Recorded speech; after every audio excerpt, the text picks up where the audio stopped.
Good morning and welcome to Your Daily Sparks. One of my favourite stories from history is the story of Edward Kimball, who thought he failed. Now, Edward Kimball was determined to win his Sunday school class to Christ.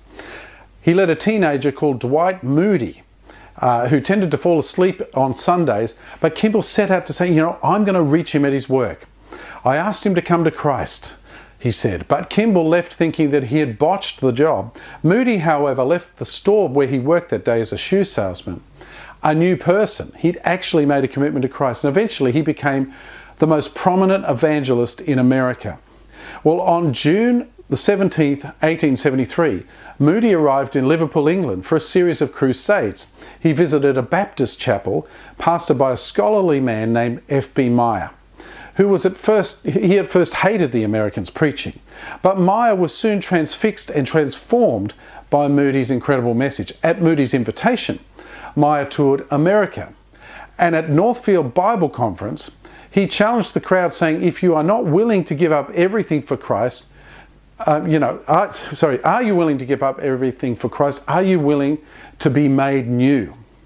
Are you willing to be made willing? The message he shared that day touched J. Wilbur Chapman, who became a powerful traveling evangelist in the early 1900s, recruiting a converted baseball player called Billy Sunday, who became one of the most spectacular evangelists in American history. His campaign in Charlotte, North Carolina, produced a group of converts who continued to pray for God to move in their nation. Then, in 1934, they invited an evangelist called Mordecai Ham to conduct a citywide crusade in Charlotte. On October the 8th, Ham, discouraged, had an appeal at the Central High School, and one little student came forward. One student. He thought he'd failed. That one student's name was Billy Graham.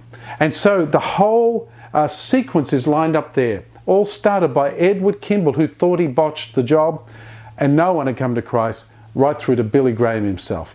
So today, share the gospel with someone. Trust God for the results, even if you can't see them, because God has a funny way of making it all work. We'll see you tomorrow on Sparks.